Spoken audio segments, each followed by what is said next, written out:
Zener diodes, they seem to be in quite a lot of places and in various voltage ranges. How they work is pretty well explained on the web by people who've done a much better job than I could possibly do.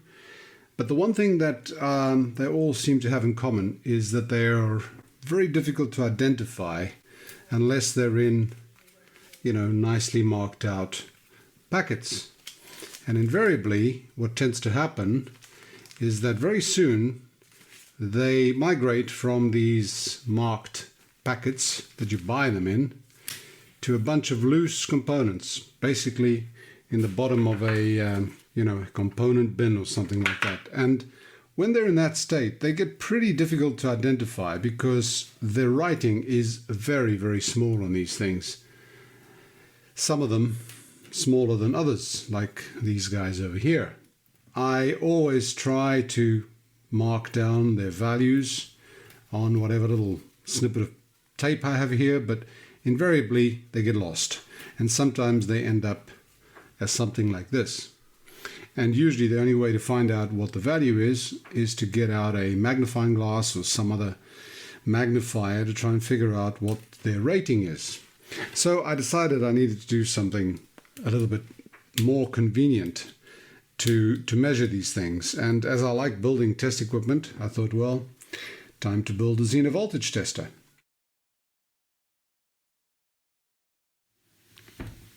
And this is the result of quite a bit of design and prototyping work, which resulted in these two videos.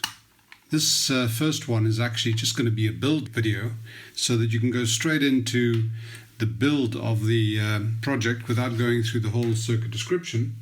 And if you're interested in the circuit description, well, then you can watch the second video where all the detail is described. I've also described in the description below the modules that I use on here, because I am using quite a few modules, which makes this a lot easier. But the result is actually a lot nicer than I thought. It fits perfectly into this case.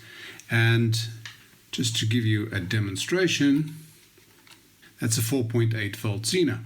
And as I said, if you want to get the full description on how the circuit was developed, you can watch this one to build it and the second one to design it. Enjoy! This is the module with the battery holder. And it's nice and neat, very convenient. All I need to do is put in a USB connector charger there, and I've got my plus and minus over here. The problem is, it doesn't quite fit into the box.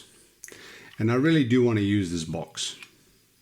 So what do we do? Well, first thing I did was desolder that there. So I remove the holder.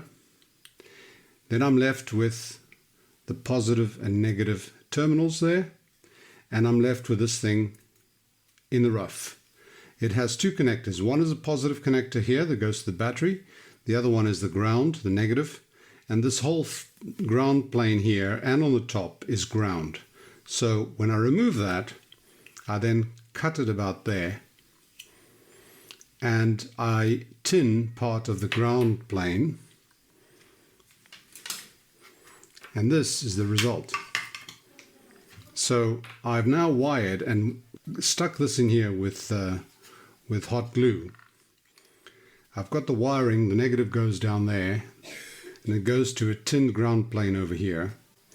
The positive goes to the positive point where I've put a solder pin to give me more access to the solder point. I've actually made a hole on the side here so the USB connector can fit through.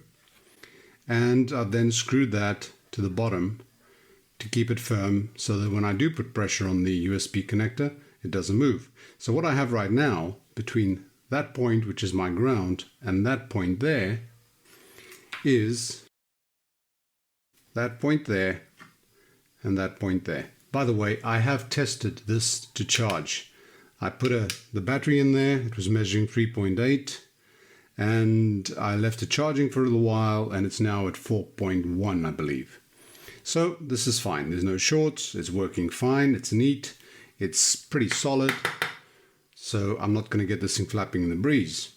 The next step is to put the module, this module, in here. And what I'm going to do is put it in, it's the output, so I'm going to put it in something like that, or maybe even sideways, who knows. I might just go for something like that. It might be a good idea. That'll save more space, but then I need to have a gap here where that lid goes in, so I need to... No, I think I'll put it flat. I will have enough space here. I'm going to put it in flat. I then need to connect this wire. This is the positive. I need to connect it to the module input, which is down here. Over there it says in, and then I need to connect the negative to that one over there. And when I measure the output here, I should have 30 something volts, or up to 30 volts, and I can adjust it with that pot there. With this thing lying flat here, it has two advantages. One is I can put another screw with a nut on it and connect it, hold it to the bottom, because that's what I've got holding the charger on here. And the other thing is I can adjust it very easily. The other thing is I can replace it in the future if I want, because if I wanted to measure higher voltages, there's an easy way of doing it. And I'll do that in red to show you what I could do. I could get a booster that goes higher. Let's say I got a booster that went up to 80 volts. Fortunately, it's easy to get meters that go from 0 to 100 volts. Exactly the same as this, except they go to 100 volts. And I've got a couple of on order. The other thing is you can get a constant current source, exactly like this one, with a different voltage regulator. It's a TL873, I believe it is. It goes from 1.25 to 125 volts. It's basically a high voltage version of this adjustable voltage regulator, and even those resistors will stay the same. There's no difference whatsoever, except you can go higher in voltage. The LM317, you shouldn't go higher than 40 volts. So that should be less than 40 volts. So I can get this thing measuring Zener voltages up to 100 volts. I can just keep boosting this up to 100 volts. And for now, I don't really need that.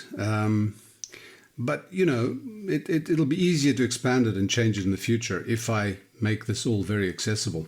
And so that's what I plan to do. And here's where we've got to so far. With one difference, I've put in a push button, push to make switch on here, which gives momentary power to the booster, so we don't drain the battery unnecessarily. And the switch went from the positive output of the battery and the charger through the switch and then into the in of the booster. The negative in has also been connected to the ground point there. So what we have right now is, if we connect a multimeter up, we'll see what we get. Okay, this has been wired up with the multimeter connected to the output of the booster, and I need to press that momentary switch, and that's what we got, 28 volts. Let's bring it down, what should we say, 24? Well, let's bring it down to 25 for now. Just adjust that trim pot.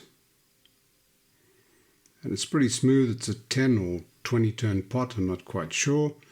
So let's leave it at 25 volts output. I take my finger away and the voltage quickly drops. It's obviously discharging through the booster. Put it on again. It's almost instantaneous, which is what we want. Brilliant. So far, so good. You probably noticed from the backdrop that a few more steps have been taken.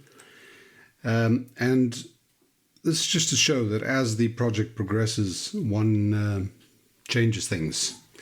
No big deal. And then I decided to reflect those changes on the new schematic. Anyway, show you where we are. Again, one step further. I've wired in the LM317. The output of the booster goes straight in to the in pin of the LM317, and then I've got two wires coming from the reference and the output pin, the output being the middle one, reference is the pin 1. That is just soldered on there. It's being held by that solder connection. No heat sink because, as I said, there's very little current draw through there, so we're not worried about heat dissipation. And this has gone actually a couple of steps further as well. Here's the front of the unit. So what do we have here? We've got a switch over here, which is the selector switch for the current that's going to go through. This is going to be, the middle one will be 5 milliamps, and then that'll be 10, and that'll be 20. The actual meter's already held into the middle. I'll show you the underside in a sec. I've got these two pins here. This is where the diode, the device under test, will be connected. You can actually just hold it in place or use some connectors with crop clips, whatever you want.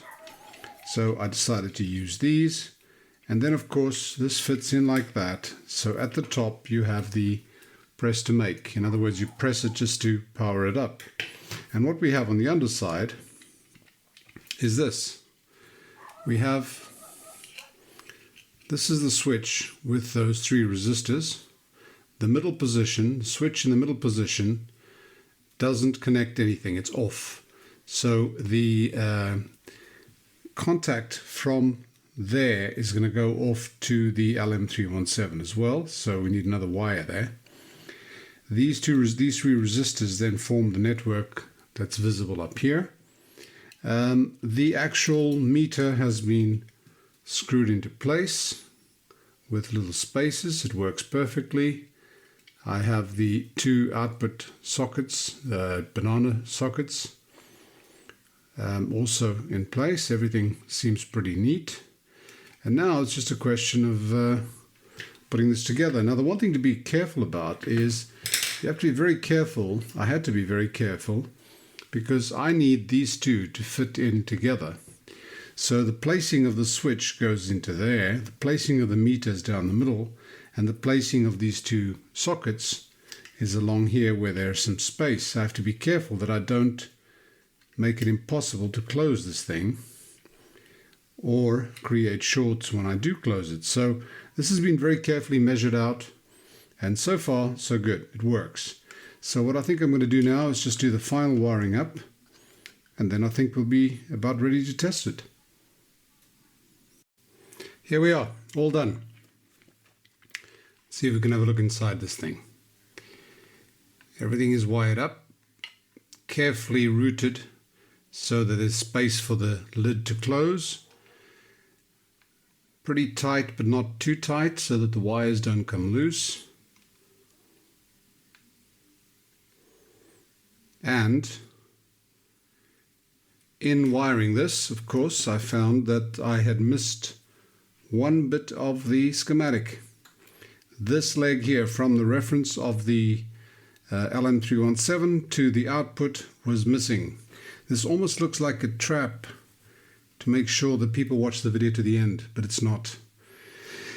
Anyway, that is the final schematic. But this is the final result. And if I close it now, as I said, carefully,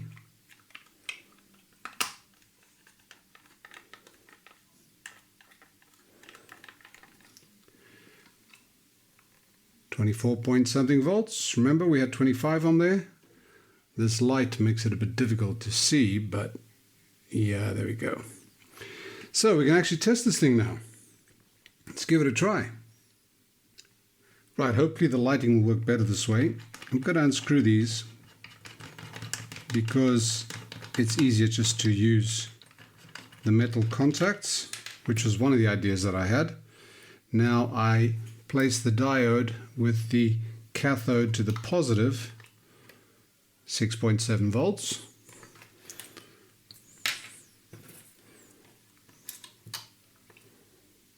.18 volts, 18.4.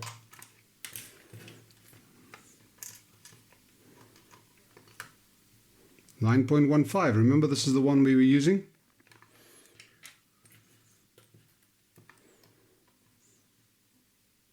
.9.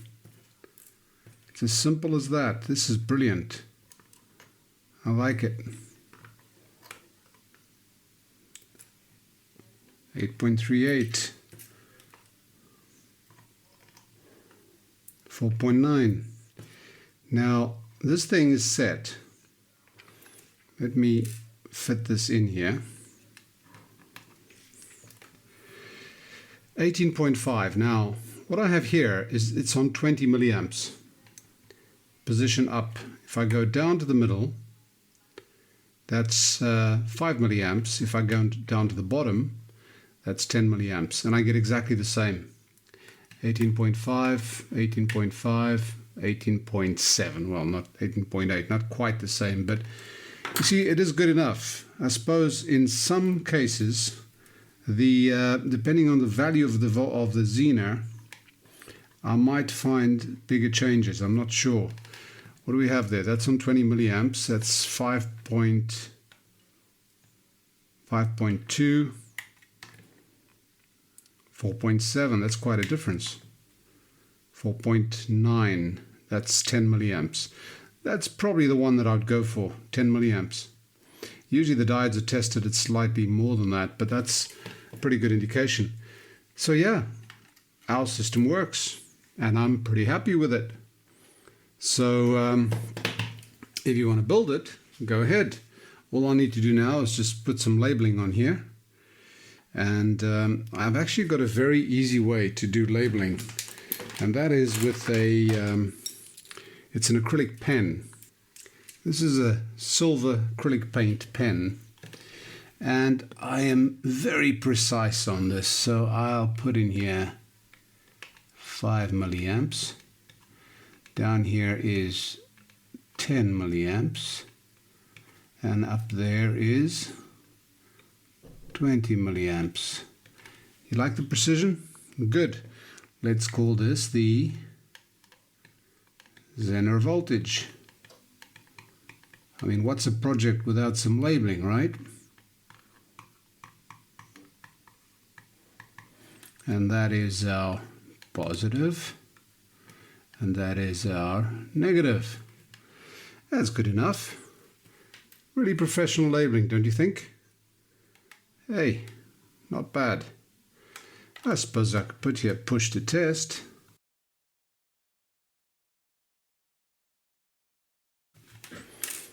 We can do better. We can put a little Zener on here.